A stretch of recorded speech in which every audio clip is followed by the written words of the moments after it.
How to fix Valorant Alt and Tab crash easy and quick. If you want to fix this problem, it's easy. Only to do first, just type here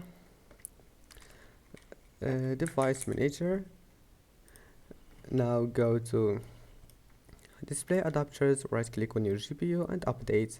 After updating your GPU, just make sure your GPU is updated and then type here background apps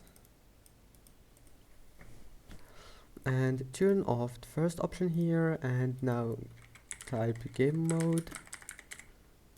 Go to game mode settings, enable game mode, and go to Xbox Game Party disable it, then go to graphics settings, and after that make sure to disable this option here. If you find it like that, disable it and then click browse, and now you need to find your Riot Games folder, click on it, Valorant Live, shooter game, binaries, Win64, and here we'll find Valorant. Click on it, double click on it, and now here we'll find it. Click options and make it high performance, and that's it for today's video. Don't forget to like and see you in the next video.